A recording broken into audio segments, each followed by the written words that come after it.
pensar. Então, as pesquisas não podem...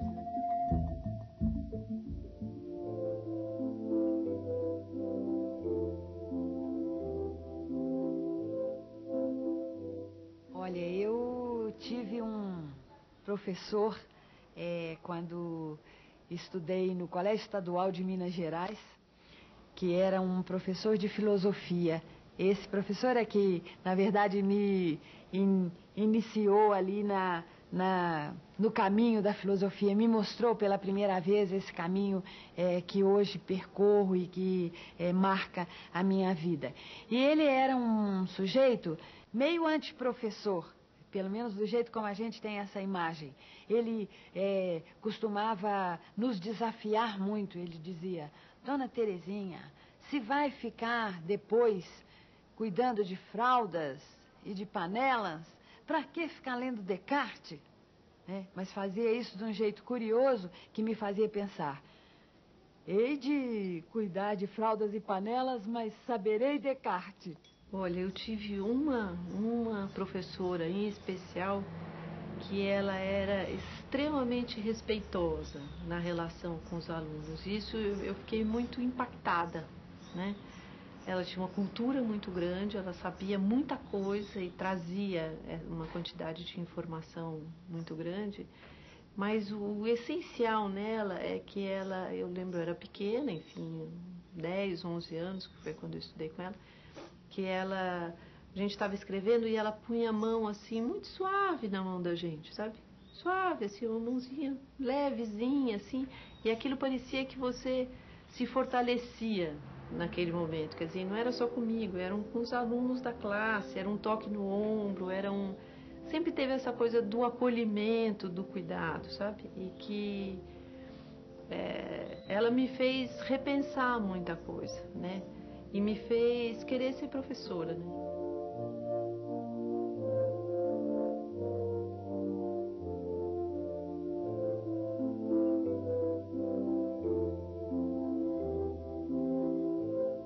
O que me marcou muito na minha infância foi realmente assim, a educação integral, não é?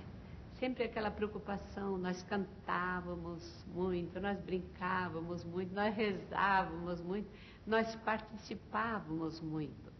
Agora, as professoras realmente eram muito boas, assim, a gente aprendia muito, mas aquilo não me marcou tanto quanto o conjunto das coisas.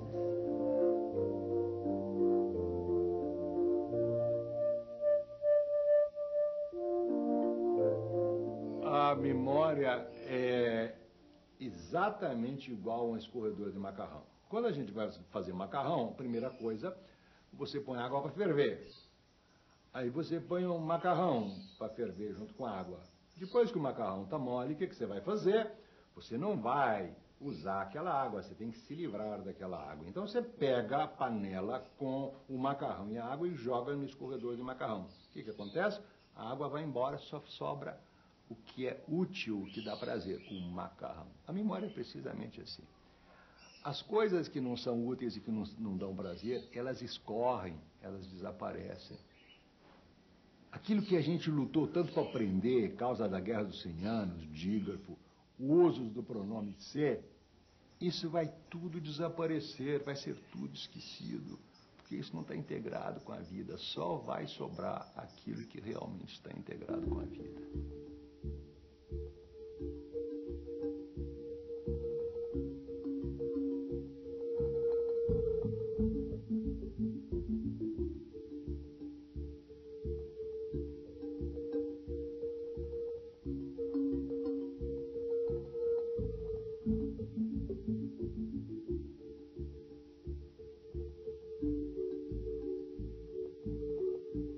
Aprender não é natural nem espontâneo, ensinar não é natural nem espontâneo.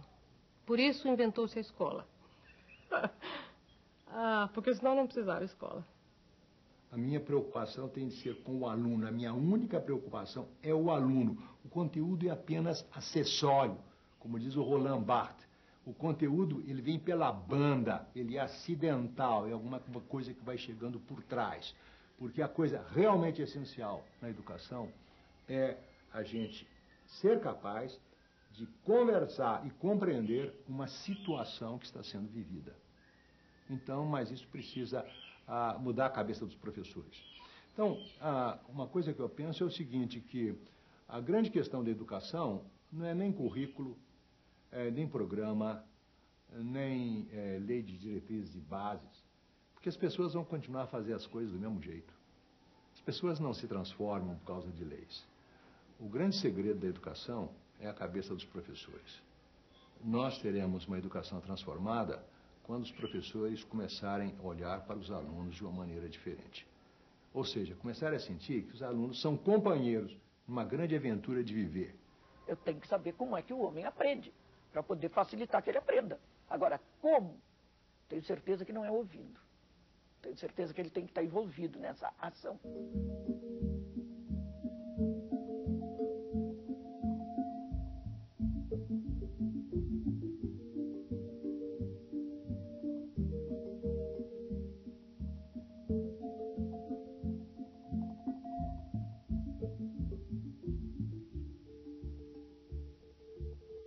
O que se espera de um professor que não sabe? Porque nós não sabemos o que vai ser. Nós não sabemos muito do que está acontecendo. É que ele tenha curiosidade, que ele queira aprender. E aí cria uma outra relação entre professor e aluno. Não é aquele que sabe que vai passar porque não sabe, mas são dois que não sabem que juntos vão aprender. E acho que essa é a coisa-chave no professor do futuro. Ele tem que ser curioso, saber o que está acontecendo, e vamos ver aí o que está acontecendo. E reconhecer que a criança talvez esteja mais equipada, inclusive metodologicamente, para procurar o que está acontecendo, manejar as coisas e a rapidez, todo o processo de entender coisas novas, misturar uma coisa com outra. Para a criança hoje, para o jovem, é muito mais natural que para o adulto. Então eu me beneficio como adulto de estar em contato com o jovem. Por quê? Porque o jovem tem uma outra rapidez, uma outra dinâmica. Bom, qual é o benefício que o jovem tira da minha presença? Minha experiência, o meu espírito crítico, que, bom, eu vivi mais, eu devo ter mais experiência, mais crítica. Não é a quantidade de conhecimento que eu tenho formal. Isso não, isso é tão fácil se adquirir hoje. E muito do que eu sei, do que os adultos sabem, é tão inútil no mundo de hoje. É tão sem interesse, é tão defasado, que não é esse o grande trunfo que tem o professor na hora que ele entra na sua profissão. A única coisa que ele tem de trunfo é ele ter vivido mais, viu mais, teve mais experiências, deve ter desenvolvido um espírito de crítica mais aguçado. Isso é precioso para as crianças. E na hora que você junta essas duas coisas, você deve ter a escola do futuro.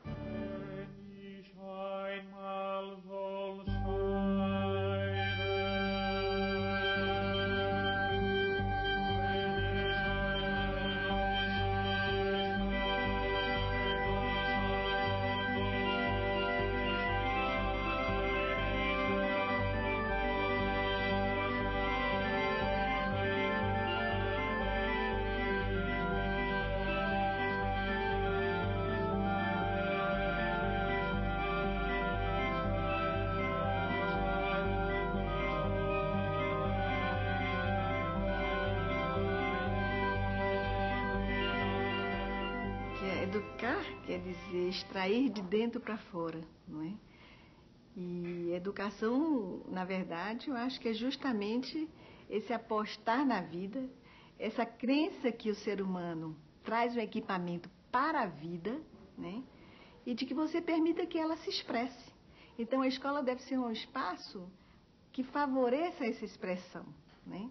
A manifestação de cada um. O momento educacional tem que ser um momento de muita criatividade, no qual o professor e o aluno, eles se juntam nessa criatividade, na busca desse nome. Nessa junção, O que nós temos? Imaginação, expectativa, sonho, etc. Dos jovens, experiência crítica dos velhos. Boa educação é aquela que faz querer mais educação, né? O desejo de saber, a alegria. Acho que enquanto não houver espaço para a alegria, a escola está incompleta. A alegria mesmo da descoberta, né? Saber e sabor têm a mesma origem etimológica. Então, o mundo fica com mais gosto se eu sei dele.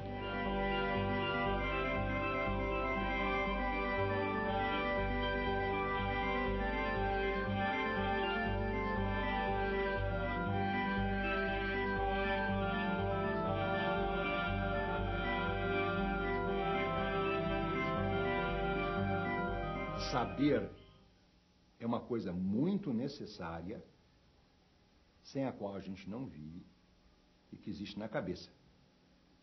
Eu sei fazer coisas. A gente tem que saber. Saber é ter conhecimento da técnica, de como é que a coisa funciona.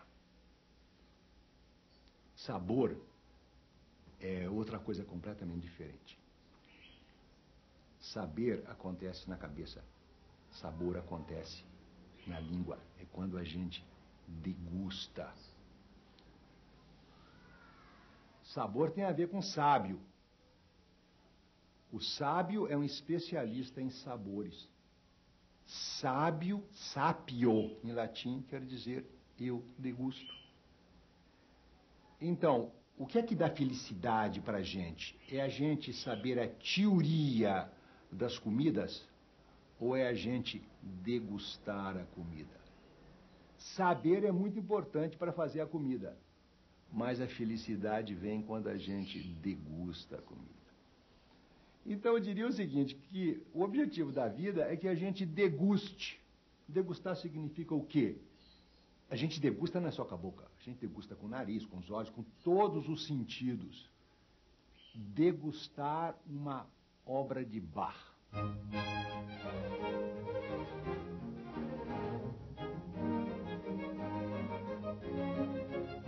Degustar Bach é complicado, porque não é a primeira vista, a primeira vista não, a primeira ouvida que a gente degusta Bach. É preciso aprender a degustar Bach, aprender a degustar um quadro. Eu pergunto a vocês, quantas escolas ensinam a degustar um quadro? Elas ensinam a teoria, a história da pintura, a história da arte. Você veja o que acontece nos vestibulares. Os moços que estão fazendo vestibular, eles têm que estudar literatura. Mas a degustação da literatura não é ensinada, porque você não tem jeito de fazer uma prova sobre degustação. Então existe essa coisa horrível, medonha, antieducacional e antipedagógica, que é os resumos dos livros. Porque resumo de livro é o quê? É saber. Eu sei que o livro é de essa de Queiroz, eu sei que a estrutura é essa, eu sei que o estilo é esse, eu sei que a escola dele é essa, eu sei. Mas eu não aprendi a degustação, o prazer. O resultado disso é o seguinte, se estuda muita literatura, mas eu pergunto, quantos são os moços que depois de passar por todo esse estudo, têm o prazer de ler, gostam de ler? Isso não acontece. Nós não estamos ensinando a arte de degustar a vida. Portanto, você veja, a educação se divide em duas partes. Uma das partes da educação é ensinar, como eu disse a vocês, as ferramentas, os meios de vida. Todas as ferramentas são meios de vida. Mas a outra parte é ensinar a degustação da vida.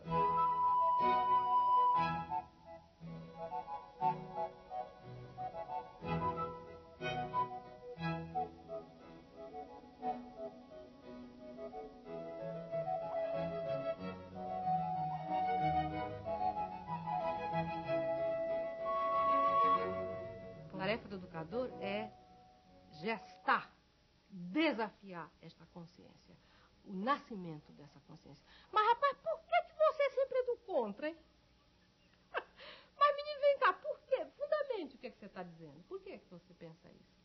Por que você está defendendo isso? Ou seja, assuma. É ofício, estudar é ofício, tem que se aprender a estudar.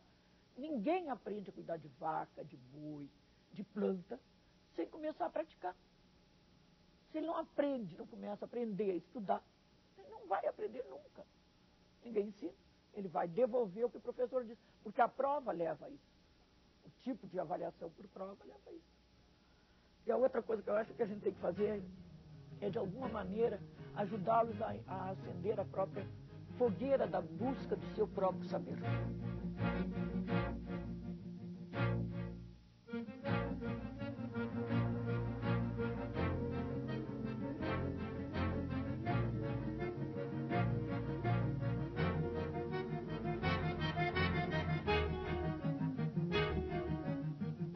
Agora, será eliminado e merece ser eliminado aquele professor que entra na aula para repetir conteúdo congelado em livros. Porque esse conteúdo congelado em livros vai ser transmitido por um bom vídeo, por um CD-ROM, vai ser acessado quando o aluno quiser. Esse professor está com os dias contados. Esse professor não interage com os alunos. Nunca interagiu com os alunos.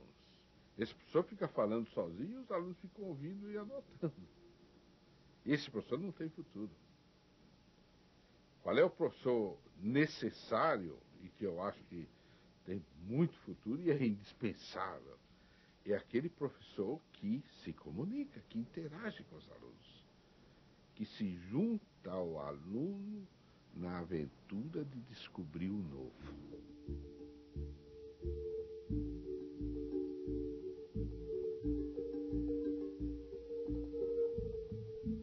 Muitas crianças, adolescentes e pessoas que você acha que são completamente burrinhos, estão com a inteligência flácida. Por que estão com a inteligência flácida? Porque não houve ninguém que erotizasse a inteligência.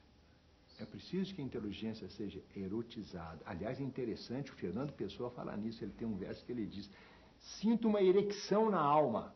Olha, sinto uma erecção da inteligência. Por quê? Porque houve um professor que me provocou e aí eu fico com vontade de transar com aquela disciplina. Aí vou lá e transo com ela. Aí eu descubro que é bom transar com ela. Só o que nós temos que fazer é desafiar para que eles nos ultrapassem. Sejam melhores que a gente, melhores pessoas, com mais respeito, com mais conhecimento, com mais autorrespeito. Essas coisas, pô.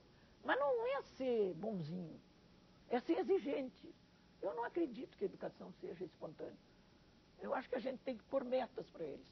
Tem que trazer, tem que ter prazo. Eu gosto muito de fazer contrato. Acho excelente fazer contrato.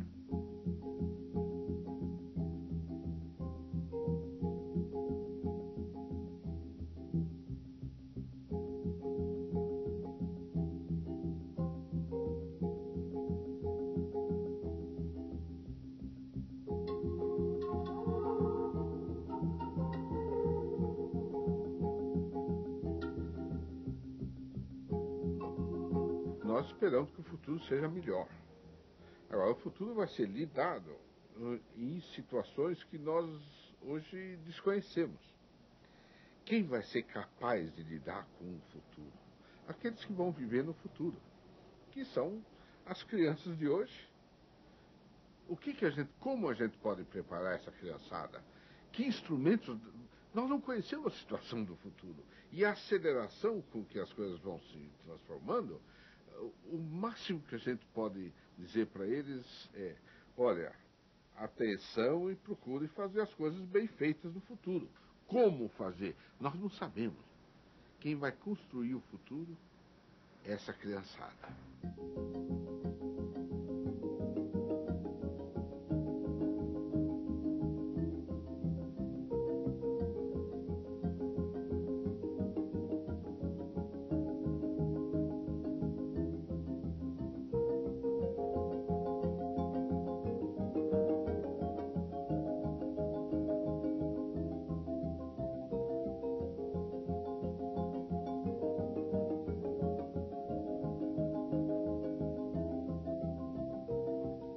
Os desafios da educação hoje são os mesmos desafios da educação há 2.000 anos, há 5.000 anos atrás. O objetivo da educação é ajudar as pessoas a pensar a vida. A aprendizagem sempre acontece assim, quando a gente se defronta com um desafio, um problema que a gente não consegue resolver. Aí a gente pensa. Quando, por exemplo, os homens desabrigados, debaixo da chuva, do vento, do frio, eles tiveram que pensar, que fazer? Aí a cabeça começa a pensar e eles inventaram casas de todos os tipos. Isso é verdadeiro para todas as situações. E eu acredito firmemente o seguinte, que a inteligência só funciona quando ela se defronta com um desafio. De modo que o grande desafio da educação hoje e em todas as épocas é tomar consciência dos desafios e ajudar as crianças e os adolescentes a pensar sobre esses desafios. Educar não é ensinar respostas. Educar é ensinar a pensar.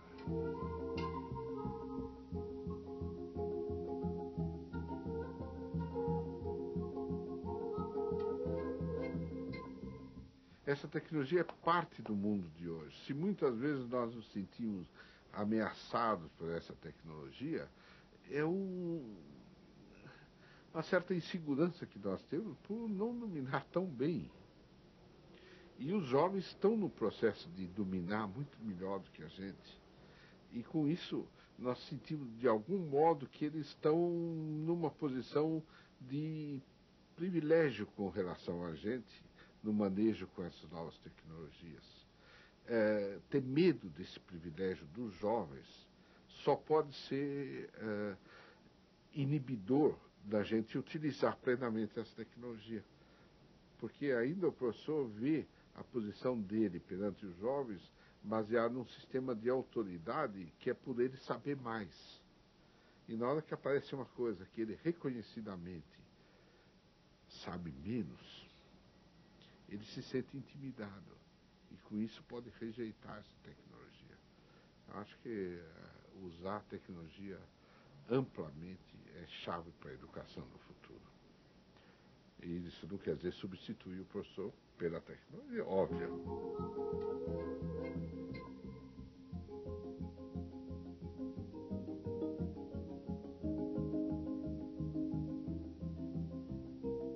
E se acredite na vida, sabe?